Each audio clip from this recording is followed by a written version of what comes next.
If you've ever dined at Elvis Kitchen in San Pedro, chances are that you may have come across Jennie Staines inside her family business on Pescador Drive. Jennie's foray into the world of food and cooking began after high school. Since then, she has dedicated her life to culinary arts and promoting Belizean cooking style at home and abroad. Jennie's broad knowledge of fish and seafood helps her to support the responsible sourcing of seafood, as well as advocating for stronger fisheries laws and enforcement. An ocean hero to me is someone who does something positive for the ocean and the environment, helping out in any way or form to protect our waters. Becoming an ocean hero would mean so much to me. It would definitely show the hard work I've put over the years in teaching people to fish responsibly. And that would mean so much to me because it's been 35 years of trying to do something for our waters. Staines has worked closely with fisherfolk across the country for over 10 years, advocating for responsible seafood sourcing, including the creation of her own crab claws project to harvest stone crab claws in the most environmental and sustainable manner possible.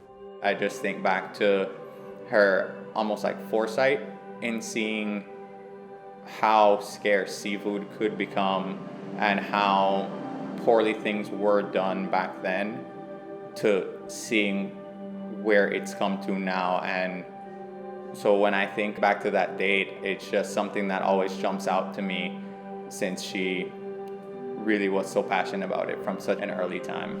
In Gales Point, Manatee, Kevin Andrewin devotes his time to working with sea turtles and manatees.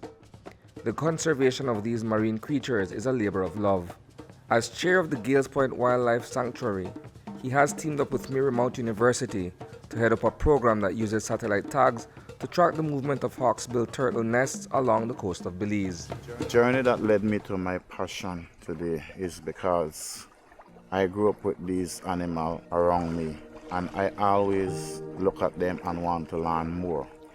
One of the things that started most is when we talk about go into tourism, and we have to have something to offer, something to share, something to show people. Our turtle tagging project started. First we was protecting nests, gather information, but to me that wasn't enough.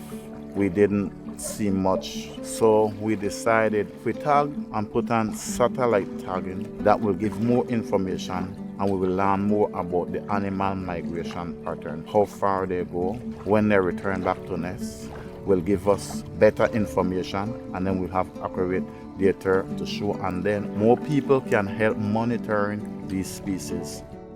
Jamal Galvez, a fellow marine conservationist, acknowledges Andrewin's impact in promoting the protection of wildlife, not only in his home village, but across the country. He's really the backbone of this village to speak as it relates to protecting and safeguarding what it is here. As you can see, Gales Point is one of the most pristine places, not just by accident.